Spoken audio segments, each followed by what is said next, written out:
Delusion. When something in our life goes so terribly wrong, sometimes denying until we delude ourselves is a self-protective measure that we take to keep ourselves safe.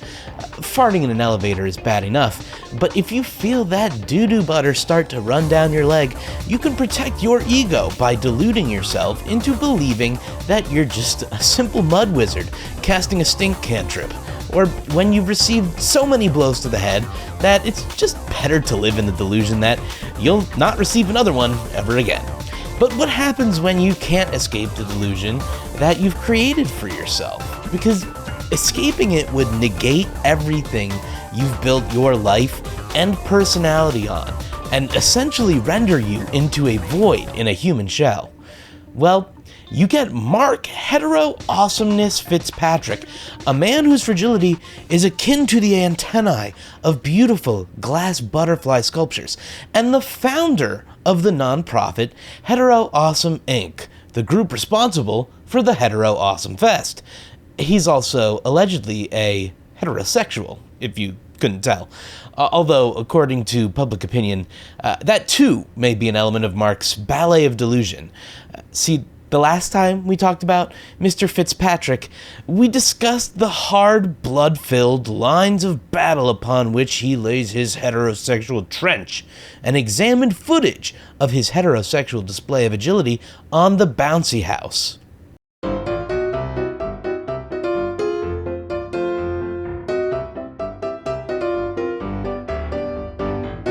Yeah, you really gotta watch that video, and I'm not even just saying that because, you know, I made the video and everything, and that's, like, good and all that stuff.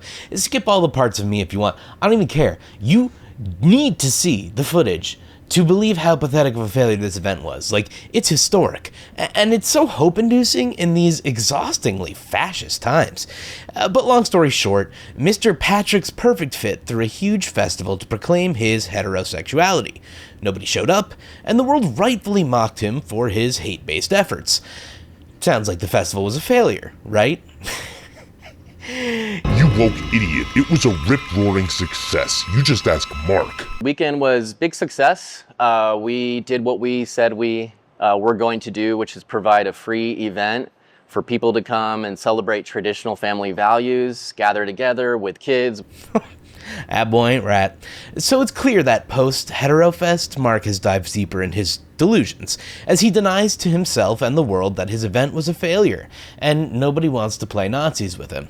So let's take a look at the interview Mark did with the local news station post-Hetero Hate Fest, and see just how far into delusion Mark has to go to avoid that inevitable ego death that's waiting for him with open arms.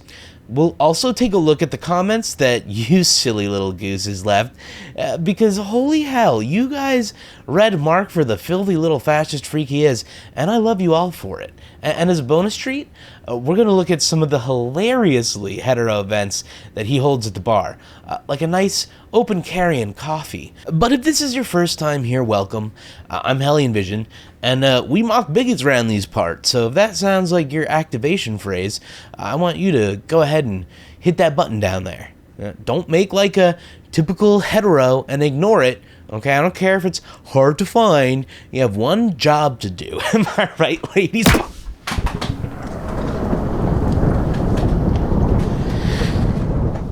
All right, sorry. Let's get into Mark's interview here. So, if you watched my last video or are simply up to date on the latest and greatest in hetero highlights, then you know that Hetero Fest could be summed up with a few key points. 1. Heterosexual Awesomeness Incorporated is a nonprofit, and that's the actual name. And that means that the IRS now has the words Heterosexual Awesomeness Incorporated in its database. You can look it up, which is dystopian as fuck. 2, their nonprofit's website is likely AI generated and is somehow a combination of Nazi dog whistles and borderline homoerotic fanfic language. 3, dozens attended Hetero Awesomeness Inc's Hetero Awesomeness Fest. There was nobody at this event, and it took place outside of Boise's Capitol building so that it would get plenty of eyes on it and really stick it real sweaty and good and delightfully decadent, sinfully sweet to the gay community. But, you know, dozens of Idaho's most heterosexual men attended, guns holstered but just ready to shoot off. And women in attendance? You better believe it, buddy. I think I saw all of these hetero warriors' moms in attendance. Kids? Unfortunately. But you better believe they were kicked off the bouncy house when it was time for the hetero men to play. 4. I started making my video after the first day failed spectacularly, and I was so excited I didn't even notice that one of Mark's invited guests said on a live podcast that Boise is great because there's no black people there. It's a really nice place. It's for beautiful. an American city. It's top-notch American city. Absolutely. Yeah. There are still very good bars around, great food. There's the Basque District. Again, it's clean.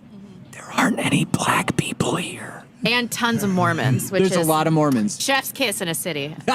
No jokes here. Eat shit, you fascist. And lastly, the best part of the whole weekend was when boss!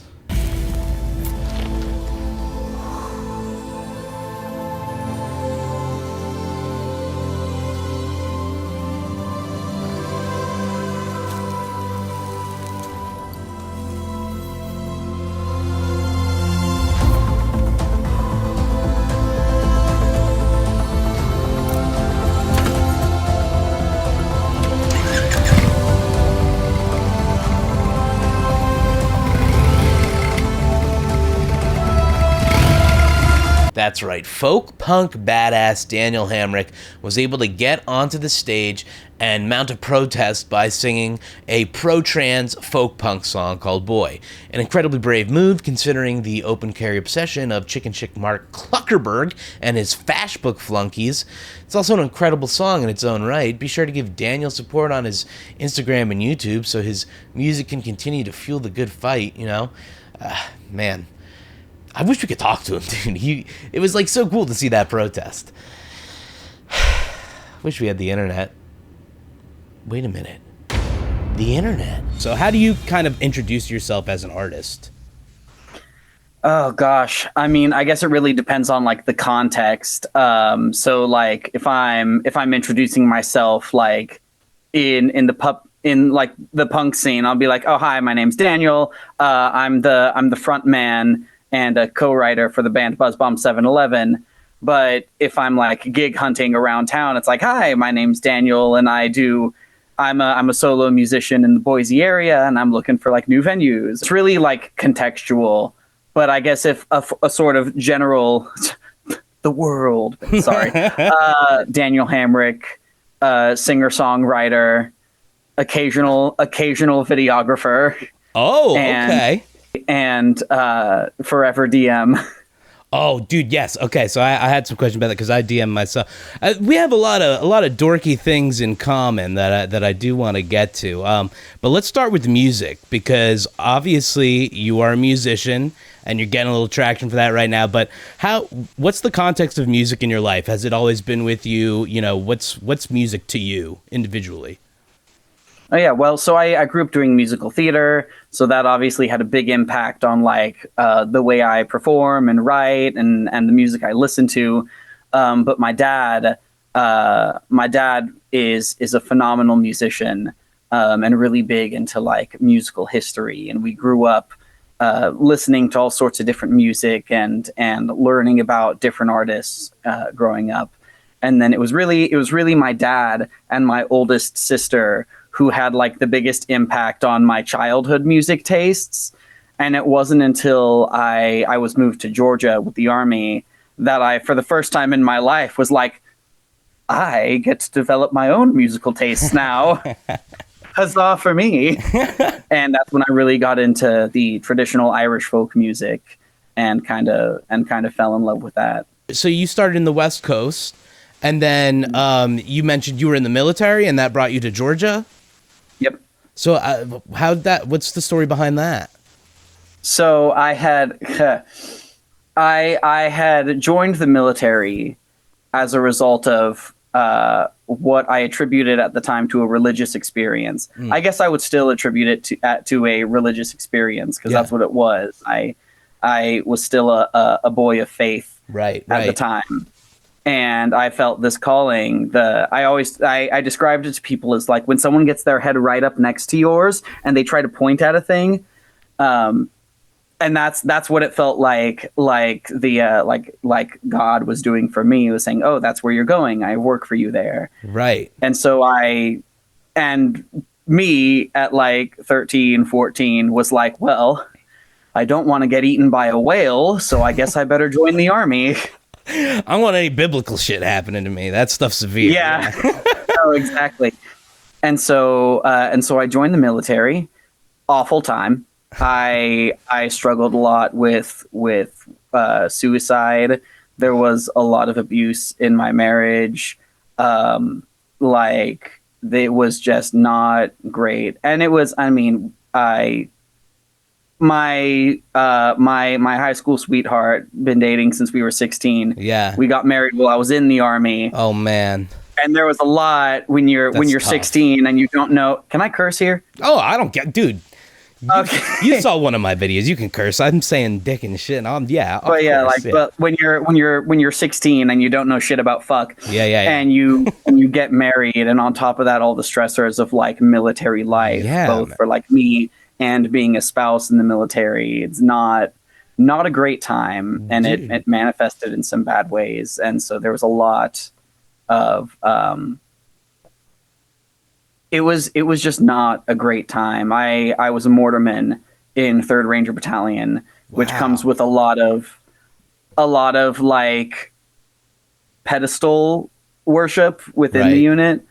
And I mean, I tell people, like, some of the best and the worst leaders I've ever had in my life came out of 3rd Ranger Battalion. Right. And I was a mortarman, but I ended up moving halfway through. They put me in the engineer squad. And so I spent the second half of my military career building training objectives, which fit right in with my background in community theater. I was like, I know how to build a set. Drywall and 2x4s, I got this. That's an incredible application of theater. See, this is why theater kids are always they're a little more dangerous than you think, right? You put them in a battle scenario, and all of a sudden they're out building this. They're going, oh yeah, I can decoupage something dangerous out here. That's really incredible. I'm really glad that you got through that, really difficult time. Yeah, 16. I don't even think I was still trying to figure out where to smoke pot and not get busted at 16. Like, you're taking on the world at 16. Like, that's crazy.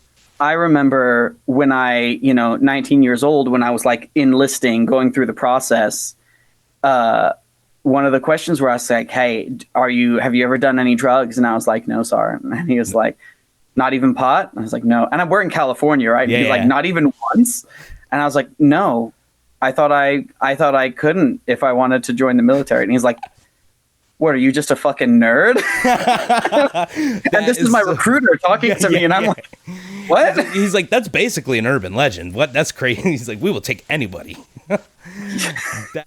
Moving away from everything I had ever known, being literally on the opposite side of the country. Yeah. It gave me the opportunity to scrutinize the things I believed. And I, being raised in a conservative Christian environment, I had some very strong opinions about a lot of things. And I ended up like, buying the hype or drinking the Kool-Aid that like the conservative views were the scientific and reasonable views. Sure. And so in my efforts to like educate myself so that I could further, so that I could like better defend my conservative Christian views, I realized that everything I had ever been taught doesn't stand up to scrutiny. It just like, when you actually confront these beliefs with the best evidence available from credible sources, you find that everything that you've been taught has been grossly decontextualized or just is a straight up lie. When you know the nooks and crannies of like some sort of whatever we're raised on, right? Because I think we all whatever our parents give us is what we start with, and then we only have the ability to start deconstructing it when we can. Usually, I think like in that same time period when you go to like you leave home, maybe you go to college or start work or whatever, you meet new people, then you start getting that perspective. But like in the beginning, I think a lot of us find ourselves with like all sorts of different views that we come to terms with. And it's really interesting that getting outside and being in the military helped you deconstruct conservative values. Because I think some people would think that's like the antithesis of what's going to happen, right? Because there's a certain mentality within the military as well that you have to like love whatever you're doing, or you have to believe in the mission, right? And that's kind of probably a struggle, I would imagine, for a lot of people, and maybe not something that's talked about as much. Oh no, yeah, I suffered a lot in the military because I was weird. Okay, yeah. I mean, right. I gotta imagine there's just like a very straight cut culture, very, you gotta act like everybody else, I would imagine, in that scenario. It depends on where you go, I guess. The military is not as regimented in the ways that people think it is. Oh, interesting. It's a very different experience for everyone who is a part of it. It tends to skew more conservative just by like demographic. They're the military's target audience, right. The people who enlist. But it is a melting pot, and we get lots of people from different countries, whether they're part of like a foreign military that like America is training, or whether it's just guys who are from other countries and gaining their citizenship through military service. Right. The military is a melting pot, and so it forces you to, in a lot of ways, to kind of break down those like those more like isolationist views. Yeah. And I don't know, and that's certainly not everyone's experience in the military, I'm sure. But it was, in a lot of ways, it was my experience. The military experience, I think, also isn't as universal as people make it to believe. There's a lot of history there, but we see that it changes. I got out of the Army in 2020, and my experience, I hear things, about people who are in the Army now that are like, oh, that's not at all like how things worked when I was in there. Right. And meanwhile, I, who like, joined in 2015, talk about my experience with older guys, and they're like, well, that wouldn't have flown like, back when I was in. Yeah. It's like it's like a high school. It's like, well, now we have a queer alliance. Like, it's like, now we have a club, like, for the dorks or whatever. Like, we have a D&D club now. It's not the first time that like being queer has gotten me accused of stolen valor. Oh my God. That's but nuts, dude. But I, not long after the event, when Mark Fitzpatrick was doing some interview with some, whatever's. I got it. That's coming up next. This is what we're in right now, actually, as a matter of fact. We're in that video right now. Oh, perfect. And well, I haven't watched it. I've only seen that clip where a buddy of mine, he had sent me the link. And I was like, do you see this fucking shit? This asshole doesn't know what the fuck he's talking about. And I'm like, hey, Sean, buddy, cool it. All right, so let's talk about I like how you call it the incident. Let's discuss the incident really briefly, and this guy Mark, because I've gotten some comments from other Idaho natives that he's not even like from Idaho, and everybody kind of thinks he's like a Cybertruck driving weirdo.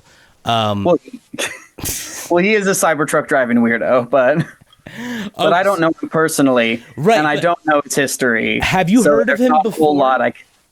So I vaguely heard about him. Okay. When he had put like pictures of him in his new Cybertruck on the internet, and I heard the story of all the people who were trolling him about that, but like I don't really know that much about him. Yeah, no. Other than he's, you know, the kind of person who would put on a Hetero Awesomeness Festival.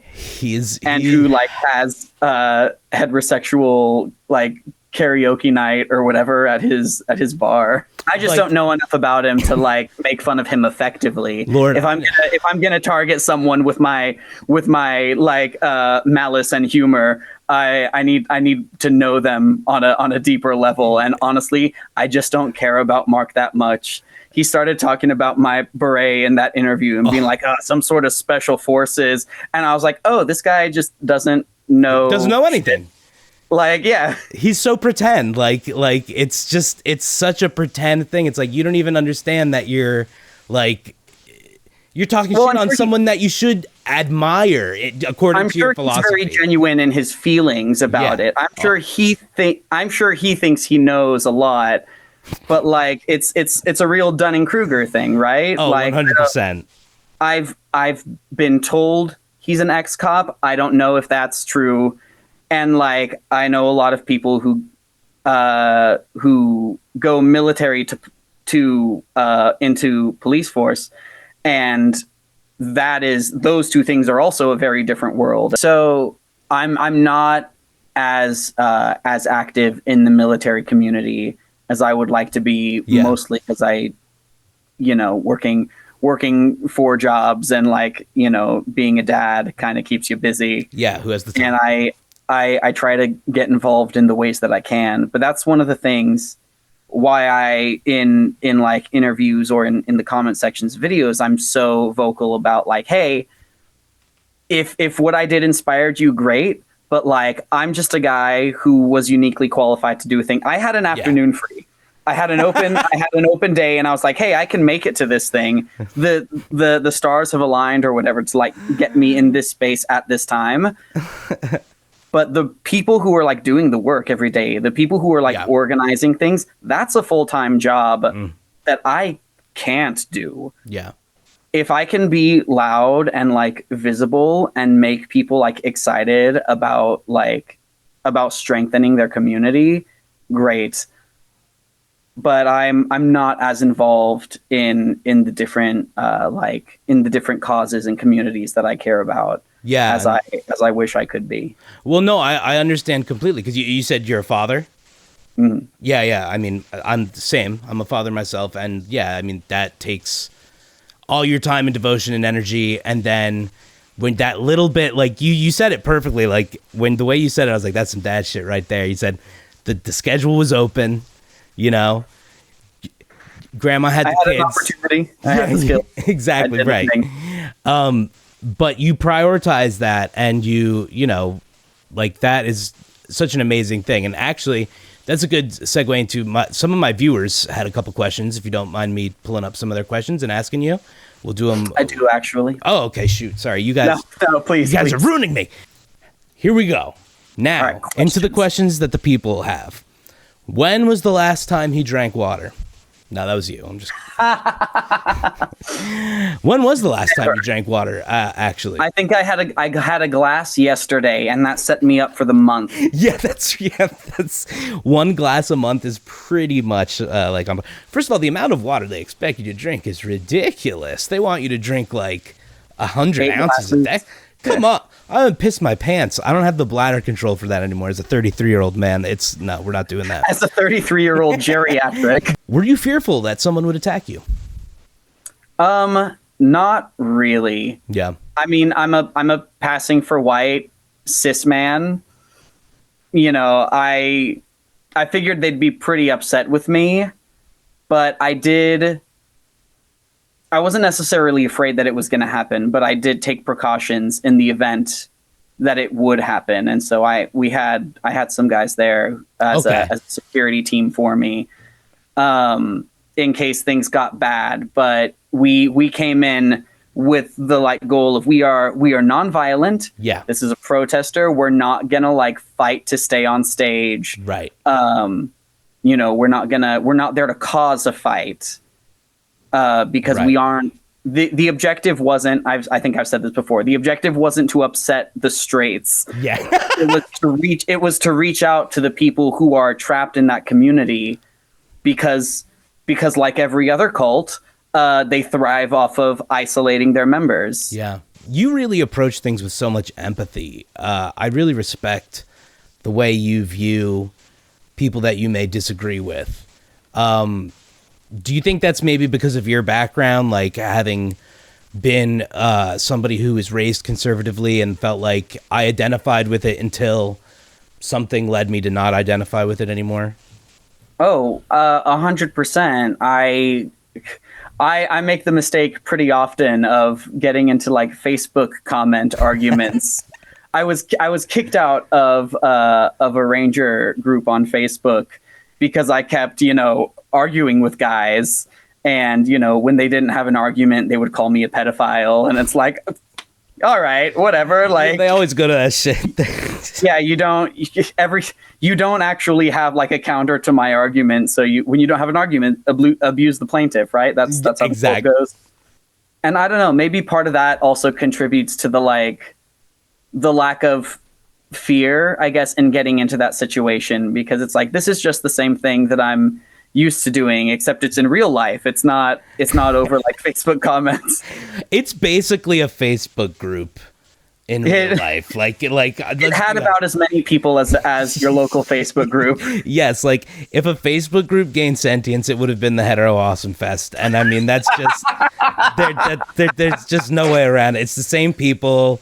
They might as well have put a Minion meme up on the background. Like that should have been that should be the hetero flag, honestly. A Minion being like, Minions are too gay. Yeah, you're right. Minions are super gay. People are obsessed with Minion. Of men wearing nothing but overalls. Sounds like a good time. And goggles. Sounds like a great time. Sounds like a great time. I think one of the other questions was, a lot of people had guns. Obviously, that's not really something that worried you so much. No, I've had guns pointed at me my whole life. Right. I'm sure the Victorville Police Department had like a call code when someone was calling about me. I was the kid who would make like Halo guns out of 2x4s and would walk around town in the green fatigues and a piece of wood that I had fashioned to sort of look like ODST armor. Hell jumpers represent. But I also would make swords and run around town like in a cape. And so the most patrol cars I ever got was 6, all of them with guns drawn when they showed up. But I also at one point had a helicopter that was called out to stop me in my 14-year-old machinations. How much Mountain Dew did you have beforehand, and what did you end up? How hard did you do the do in this scenario? Not at all. I was a kid who thought the police were my friends, and so I was absolutely compliant. I wasn't out there causing problems. I was right. Weird. Oh yeah. They were just like, there's a kid in full armor and with some sort of weapon, and yeah. They were just like, if I was maybe 3 or 4, like I'm Cuban, but Cubans come in every color. Right. If I was 3 or 4 shades darker, I'd be dead. Right. Yeah, exactly.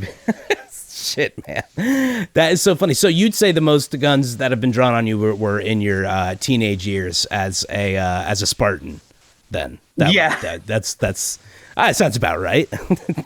Yeah. That is so funny, man. Well, okay, so I'm not afraid of a handful of Proud Boys. They're dogs with no teeth. You see them circling people in wheelchairs at protests, and it's like they're not going to get in a fight with anyone that they could lose against. Dude, they're so gross. Okay, so one person says, and we kind of covered this a little bit, but let's kind of hit it again. What you did was a small act, but it had a big impact. What recommendations do you have for the rest of us? Small actions in our own neighborhood that could have big impacts. Look for opportunities. Like I said, I don't have a lot of free time in my schedule. I'm constantly trying to keep my head above the water in this capitalist hell. Get involved where you can and look for opportunities that align with your skill sets. Everyone is different. We all have a different part to play in this struggle for freedom. And so we have to find the things that we can do and do those. And if you don't have if you're not like a hyper specialized, if you're not a hyper specialized skill class, then, be a hand, be someone who's there to help move boxes, clean tables at the soup kitchen, do things, be a helping hand when and where you can. And if you have a special skill, utilize it. I was very surprised when people were sending me, Instagram message requests and being like, hey, thanks for what you did from the Netherlands. And I was like, what? Yeah. I'm honestly surprised at how many people saw it at all. But on top of that, how many people felt seen and heard. And so that is that's something that I probably could never replicate if I tried. But I'm immensely grateful that I had the opportunity to do that. And so, for all you folks who are watching, find your opportunities, and get them. Yeah, that's fantastic advice. I mean, I think, and you say you couldn't replicate it, but I think actually, you kind of could, and I think regular people can in a way too, because you did this one thing, a lot of people saw it and it resonated with them, but if you had more music out or something, people would be connecting with that every day. People, I feel like in this day when everything is so against queer communities, against leftist beliefs, against, social community development, all these things that we know would have a positive impact. Just to see one person being nah, you know what, this is kind of a lame thing. You just showing up and being this sucks. You don't have to do this. I think that's people really appreciate it. And I know just going through the comments on my video there, there's too many to even count, but so many people were first of all, they love the song Boy. Can you tell us? It's a good song. Yeah. Can you tell us a little bit about that song? And why'd you choose it? Obviously it's part of your protest message. How did that all come to be? So I was in a band that I'm not going to name because he doesn't deserve it. And I wrote the lyrics for this song. And one of my partners said to me, oh yeah, I can tell that when you wrote that song, you didn't really care about it, that you were just writing punk TM, music, and that you were just trying to check a block and figure out if you could write punk music. And I was like, oh shit. And so I immediately went and was like, okay, subtext is for cowards. I'm not pulling any punches. Let's go. And so I wrote a song called I wrote a song called The Gathering of Monkeys, which is about Congress. And then our bassist, Brandon, was like, it should be called Barrel of Monkeys. And I was like, oh fuck, that's so much better. And then I wrote Boy. And when I showed it to our guitarist, who was the conservative member of that band, he was like, oh man, that's right on the limit of what I'll play. Yeah, and that's the least punk. Oh my god, these everything but I don't want to play the song about the tranny. What? But eventually he started saying some anti-trans bullshit on Instagram from the band page, no less. Oh shit.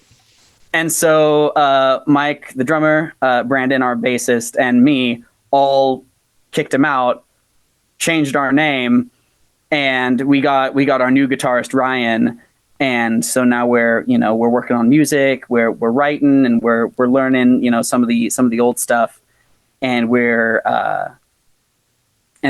really relearning and sort of reworking some of the old stuff, trying to have an impact now now that we're all aligned in purpose and direction. Yeah, no, I think you guys, like, it's right. Like, when I listened to the full band recording of it too, I was like, this is a little punk treat for me. Like, this is, I want a full album. It really is, man. I want to ask about your uniform, because I know you have some references on your uniform that you wore, and I wondered if you want to explain sort of what the relevance with everything is. Obviously, the upside down pink triangle, right? And even when you went and performed, you referenced your uniform on stage and everything.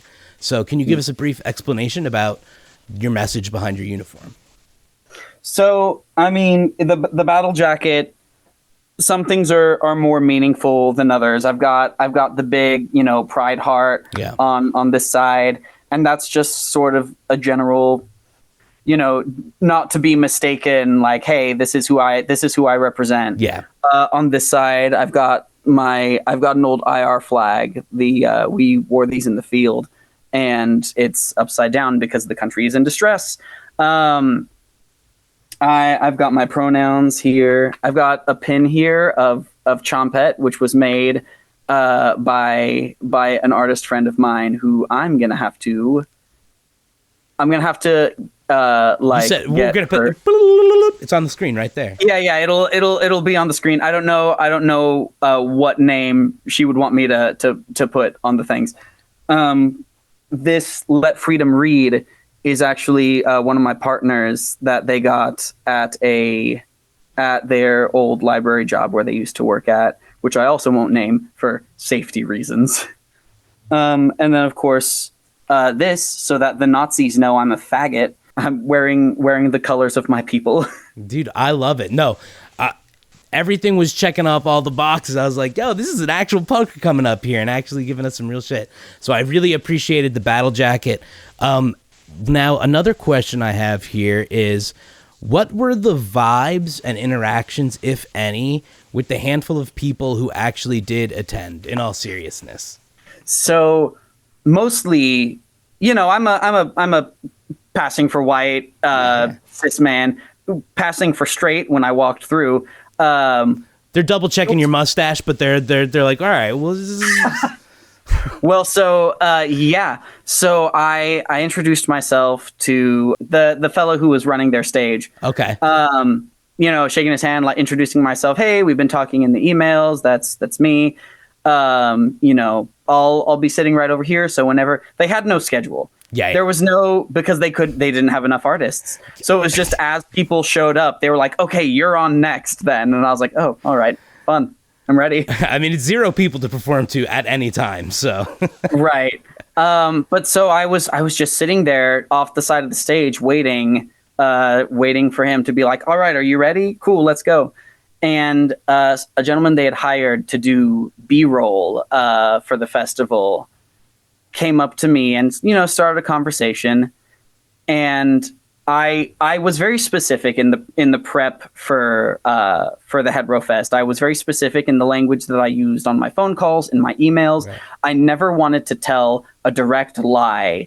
I only omitted the fact that I was a protester and that I was coming to do this. But I basically just told them, like, oh, I'm so enthusiastic about being there. Hey, these are the times I'm available. All very like straightforward, and just stressing how excited I was to be a part of it. But while I was sitting there waiting to go on stage, a gentleman who they'd hired to do B-roll came up to me and was like, hey, are you the guy who performs at the Renaissance Fair? And immediately, because in my Renaissance Fair costume, I'm a notorious queer. You are Flint. I've got a big rainbow flag on my belt, and like very like open about flirting with men and women alike when I'm at the fair, and so I look at him and he's like, Renaissance Fair? No, I don't know anything about that. And he's like, are you sure? You look just like this guy. And of course I'm deflecting, like, it's the mustache, isn't it? And he's like, well, yeah, it's the mustache, but it's also like your face and your body and your voice. And I'm like, it's everything. And I was like, I don't know, man. Aren't Renaissance fairs a little There, Fruity. yeah, Renaissance Fair. I don't think so. You might have seen me at the you talking about the NASCAR Fest? I was at the NASCAR Fest. But so I tell the guys, like, aren't Ren fairs a little fruity? And he goes like, well, what's wrong with that? And I have this moment of like, oh, maybe this is a cool dude who like works for like a film company. Yeah, he's just a and video just guy. got hired to do this thing. Maybe he doesn't necessarily, but Oh, God. and I won't speak. But it was that moment of like, well, what's wrong with that? And I was like, hey man, nothing's wrong with it. It's it's not my vibe. It's not my vibe. And he was like, all right, well, you should definitely go and meet that guy. And I was like, is there booze? And he's like, oh yeah, there's booze. And I was like, cool, I'll be there. Dude, that okay. So Which also wasn't a lie because I will be there. That guy might have been chill. He may have been. Who knows? Maybe if you're watching this, I'll see you at Ren Fair. Yeah, I mean, look, I will say, video production for the Hetero Awesome Fest, that was pretty good. That was a professionally done video stream. I cannot knock them. Oh yeah, no, I saved the live stream clip that Rowan got from me. That was like the live hell stream. yes, you have. Now I have it forever. Oh, that's great. So you have the official. That's nice, man. That's really nice. Oh, incredible. It's nice having that one and the live footage taken by Boise Blackbirds. Yes, incredible. Did you know Boise Blackbirds ahead of time, or was that just like, did they happen to be there? We had met at a protest. Okay. And one of the guys on my security detail reached out and was like, hey, will you come here and film this? Okay. So that we have like evidence of it.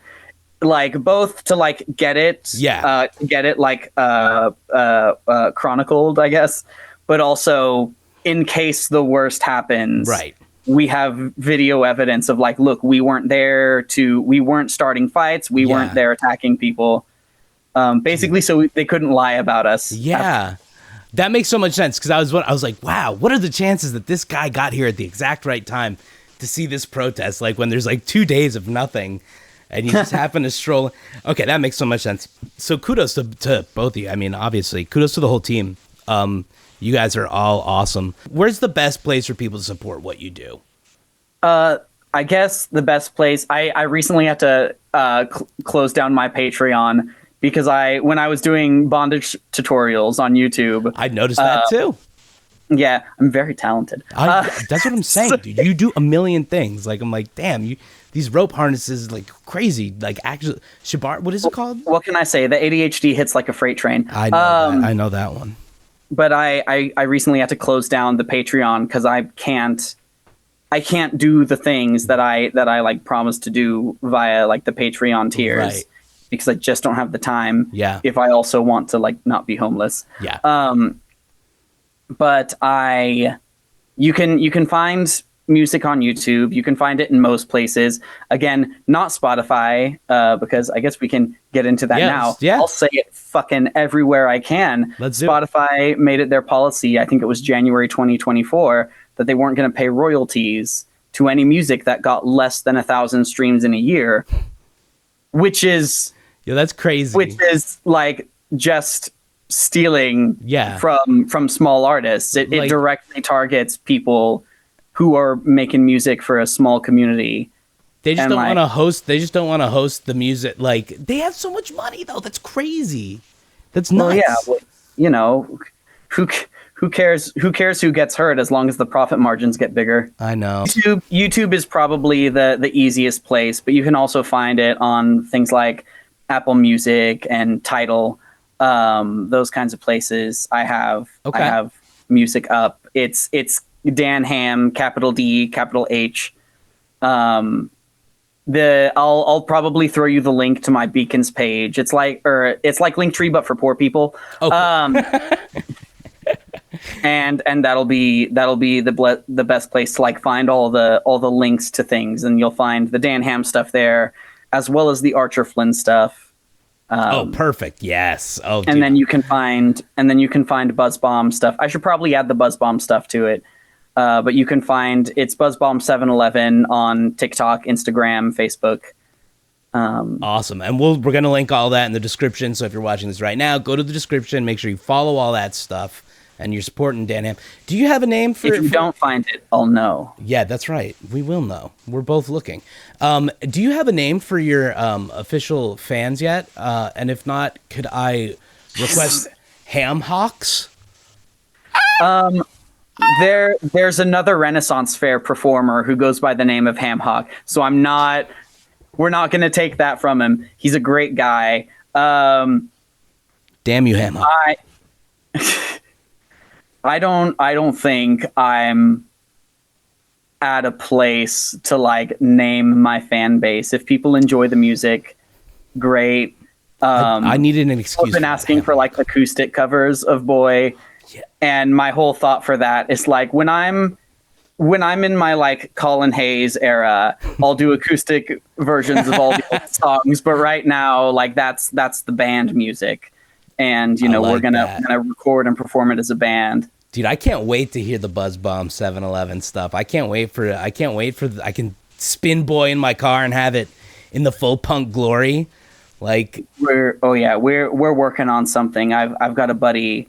I got a buddy who owns Wiley Records down here in Garden City, and he's helping us out. And we've got some our drummer Mike has some contacts who are helping us, like get things worked out so we can get a single, maybe an EP, get a single release show going on, and we're hoping to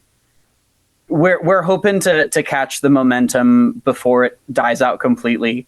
But we're working hard. The jets have been scrambled. Yeah, in order to get this thing, I'd imagine, man.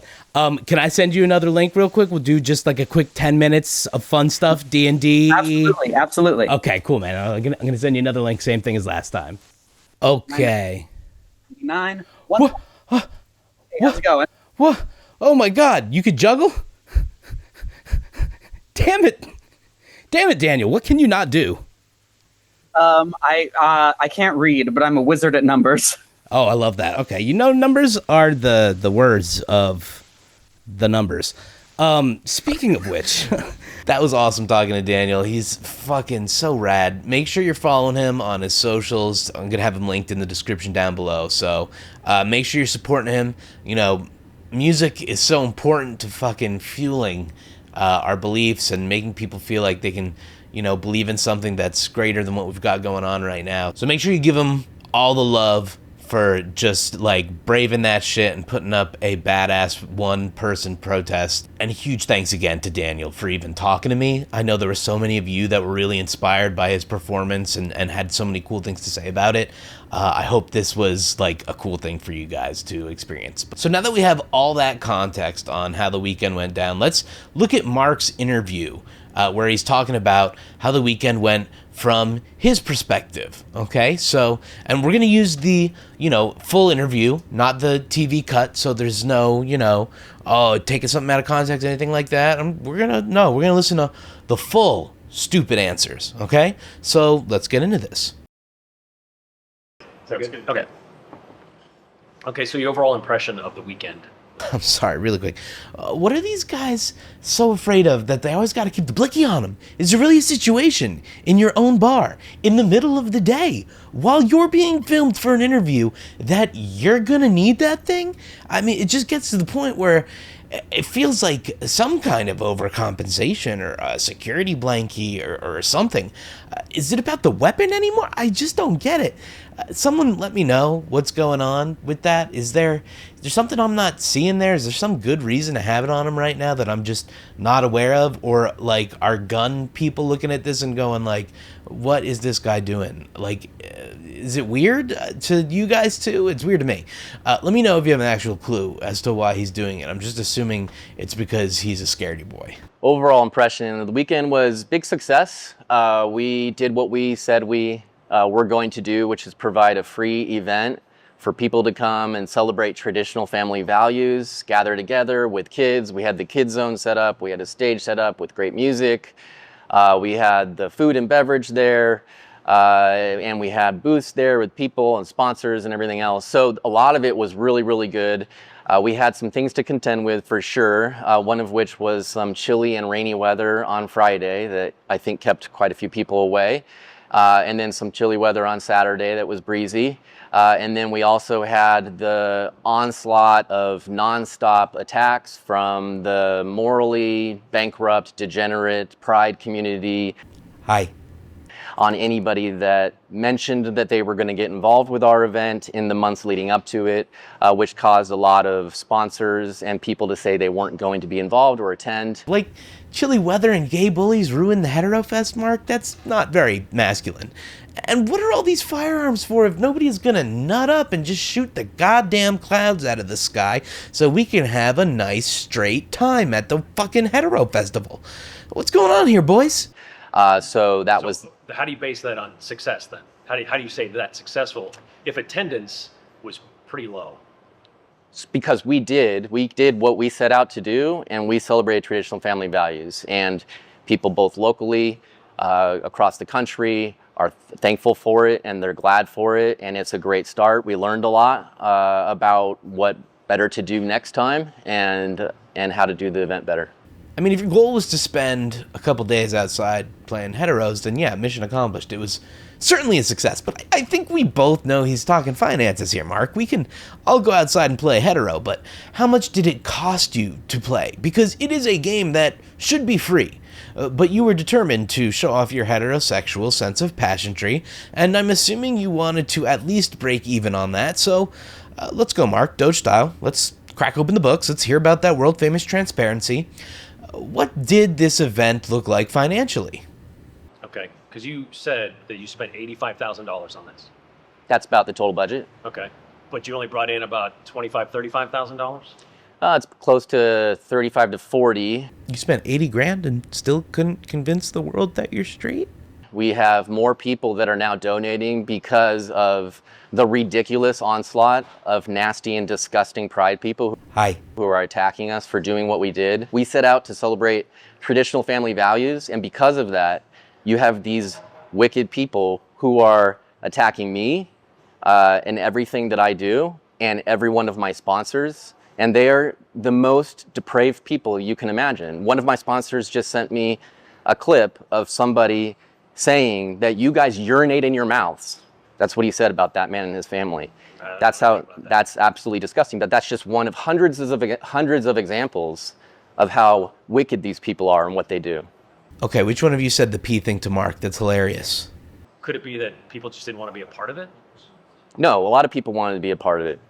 Mark, I'm so full on delusion. I couldn't have another bite. Please, how is this possible? But they weren't. No, we had 700 people show up to the event. 700 to 1,000 over the weekend.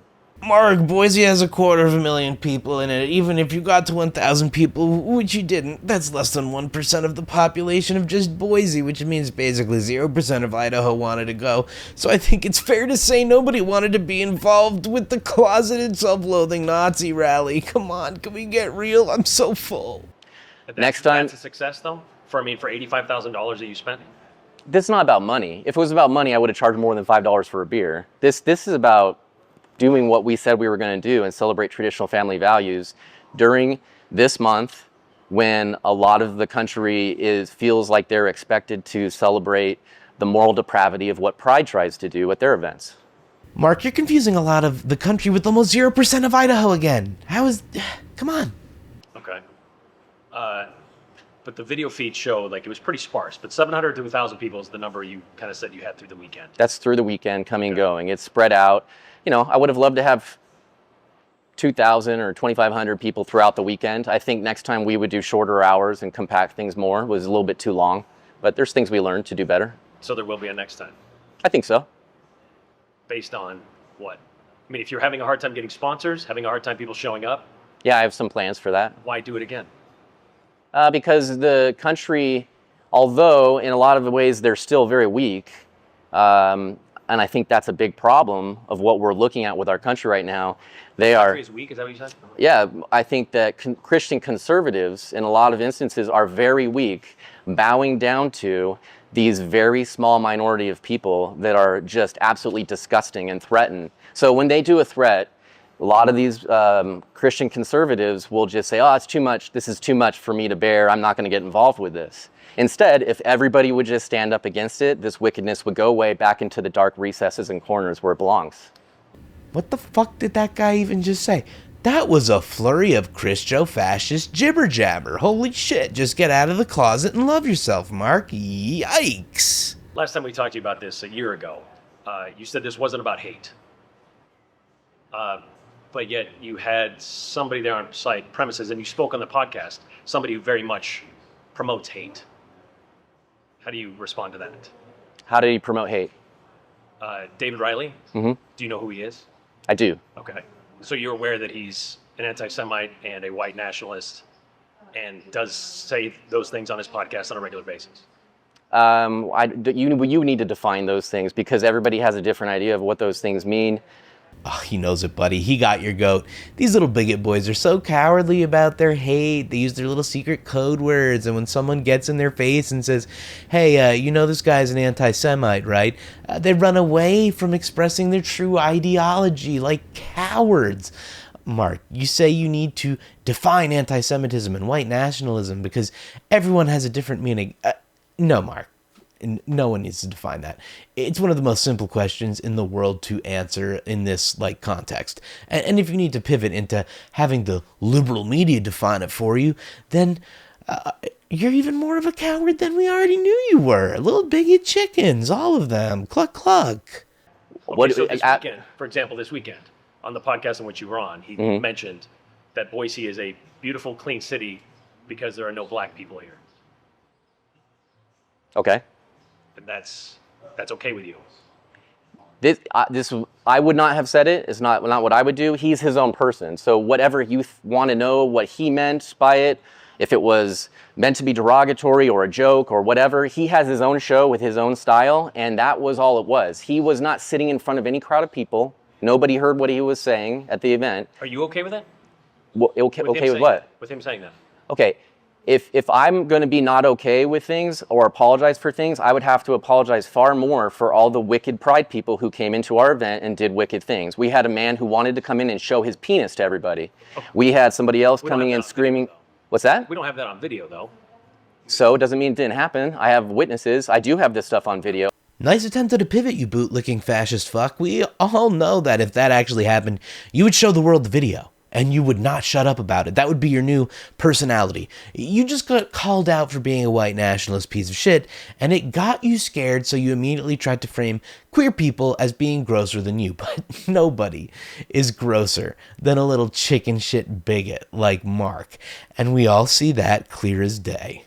I have a man who pretended to be, or maybe he is, I don't know, dishonorably putting on an army uniform, lying and deceiving people to get on stage, to say that he's going to do one thing, and then put on part of that uniform and do an entirely different thing to promote transsexualism, which is pretty typical of the pride community. They lead children down this path of transsexualism where they end up taking drugs from big pharma, get addicted to those drugs for the rest of their lives, and then push them towards chopping off their genitalia. That's absolutely disgusting, wicked behavior. And you're focusing on some guy who whispered a comment into a mic, and you're saying that has something to do with me? You invited him there. That's totally I invited everybody there. And the people who came in, the people who came in did far worse things in front of the entire crowd of people and children loudly. I like how he reduces it to a guy whispering into a mic, like that's all he did. Yeah, he did whisper into a mic, because again, all bigots are chicken shit. Look, this guy is avoiding his beliefs when eyes are on him. He knows what he is. His whole persona is hate, anti-Semitism, and white nationalism. Go talk to him about it. I've tried, but you're saying, lie down with dogs. That proverb, right? You are who you hang out with. No, you're not. Man, I love seeing Mark get flustered and hit that response with the elementary school energy. Like, no, you're not. He's a poo-poo guy, and I'm a pee-pee man. We're different. It's different shit. Okay, so why? I'm not him. He's not me. You know me. People know me who get to know me. Mm-hmm. I'm not racist, okay? Okay. In the Bible, it says that as long as you put your faith, your trust, your hope in Jesus Christ as your Lord and Savior, You will be at the throne of God. You will enter the kingdom. That if you know that he died for your sins, you're going to enter the kingdom. It doesn't say only if you're white. It doesn't say if you're black. It says every tribe and nation. That means all races. All races are equal if Christ is your king. So much mental gymnastics. All who accept Jesus go to heaven except for trans, but black okay. Got you, Mr. Reporter. It all makes sense. So you denounced what he said. I would never say what he said. I don't know what his intent was. I don't know if he has a thing. I believe what he said, though. Here's the thing. People have free speech, okay? And if they're going to make jokes or whatever, it could be derogatory. See, this is the thing is, like, I don't believe people should be derogatory with the intent to hurt somebody's feelings with what they say, okay? But you have to ask him if he has a justification for what he said, or if he thinks it's factual, or if he actually prejudges black people by looking at them already. I don't know. You would have to try to ask him that question. I don't have the answer to that. You keep saying you wouldn't have said what he said. Because that's not what I do. But you don't believe that. I don't believe what? You don't believe what he said. That Boise is clean because there aren't many black people here.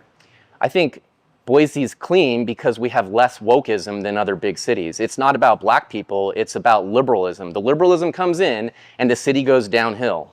Okay? It has nothing to do with the color of people's skin. If it happens to be that a bunch of people with a certain skin color, white, black, Hispanic, whatever, come in and they have a belief system that goes against morality, that's what's going to tear down a city. Okay? Do you have a problem with David Riley and what he stands for? I don't know much about David Riley. Okay, this is great. Watch this. A masterclass in lying and delusional thought. I mean, that's what this whole thing has been, but this part coming up makes me giggle. Not much at all? No. You never looked him up? I don't know enough about him to try to make some judgment call that you're asking me to make. He's walking around wearing an Old State Saloon sweatshirt, hat, and all that. Lots of people do that. I know, but I'm saying you haven't looked him up. Like you haven't. I've been on his show. How many times? I've never seen his show before. How many times have you been on his show? Twice. Twice. But you never bothered to find out who he was or what. I've been on a lot of shows where I don't dig into the details of what people are. And I go on shows where I disagree with people. Okay. I go on a Jake Shields show. Fight back. I don't agree with him on everything. I don't agree with the language he uses. But I went on his show, and I got a chance to tell him about Jesus. All right. I don't know that guy. I've been on his show twice and hooked up with him. I mean, hooked him up with some sweet gear, you know. Yeah, kissed a little under the bleachers, but I barely know every curve and rolling muscle across his back as I tenderly move my hands from the nape of his neck down to where his Levi's meet his supple bottom. Could be anyone. I do that with a lot of dudes. I mean, I don't know who he is. But you're calling it a success this weekend. Oh, 100% success. If I have people now from around the country that are extremely upset at me and trying to ruin my life, and these are morally depraved people, that means I did a good job. My team did an amazing job. These people, their minds are being blown. They can't stand the fact that the Pride kickoff event was canceled for lack of interest and that we were able to do our event. Whether or not we had thousands and thousands of people there. We had several hundred. It was a great time. Kids were having a blast. Families were having a blast. We had great music. We celebrated. It was free, and nobody was ripped off. Everybody was treated fairly. Definitely wasn't about me making money. None of this has. If it was, I wouldn't be doing all this stuff. Really. And you're going to do it again? Yes. Okay. It might be a little different. Well, it definitely will be different. But why Boise? Why not do it in here in Eagle? It might be. Okay. Yeah. We'll see. Okay. Cool. Anything else? Not if you don't have anything else. I don't think so. Right on. Sweet. Thank you. Yeah. All right, so it is clear Mark is taking the nuh-uh route on all of this. He's going to say it went great, even if it didn't. But what is the public reception? It's clear Idaho wasn't even into this shit. But here's how you guys responded on our last report of this Freud Fest. Hetero Awesome Fest sounds like a made-up holiday a homeschooler was forced to make for their science class. Queer Pride is actually celebrating our history, our progress, and our identities. Straight Pride is a hate movement where they whine about everything they hate, which is everything. Former cop, he loves Jesus, his wife, and 6 kids, in before this guy gets busted for preying on children.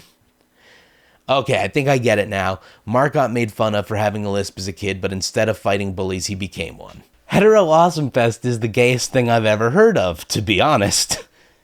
Imagine hating on men because you hyperfixate on what they do with their buttholes. Also, that voice.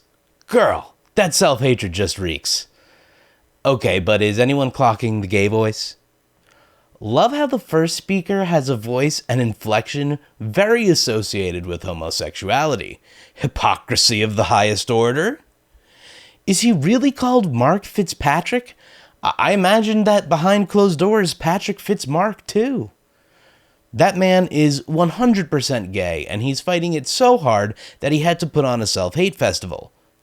Nothing is more gay than a bunch of straight guys getting together, circle jerking about how straight they are. I'm like 99.9 3/4% sure I met this guy off Grindr, and he blew me. Wait. I'm 49 with one leg, and I want to run the bouncy house. And I think sage YouTube commenter Cock and Ball Torture said it best. Hetero Awesome Fest proved hate cannot create. You guys are genuinely hilarious. This doesn't even scratch the surface of hilarious comments the last video received, and I wish I could reply to every comment, but I love grabbing a few of the funniest that I noticed to highlight them. Like, I really appreciate you guys commenting and for blowing up the last video on the Hetero Fest. I literally just sit there reading hilarious comments to my wife sometimes, and it brings us so much laughter. So thank you guys. That's like, it was so funny. But all right, that's enough of that soft shit. We came here for hard men. So let's wrap this sausage fest up with a look at some of Old State Saloon's most hilarious and hetero menu and community offerings. First up, how about a little open carry coffee, cowboy? Join us for the safest cup. Oh, shit. Oh, God. All right. Join us for the safest cup or two of coffee you've ever had. Bring your favorite sidearm and a story. No rifles, please. We'll have our full espresso menu, with lunch being available at 11 a.m. Man, I can only imagine stories being shared by a bunch of closeted gun nuts all caffeinated up from little cups of European coffee. Boys, me and Walter here just had a shaft oiling of a lifetime. Oh. Okay, all right. Putting that thing down. I don't think I need a gun with my coffee. Maybe Cheers for Church is more my speed. Let's see.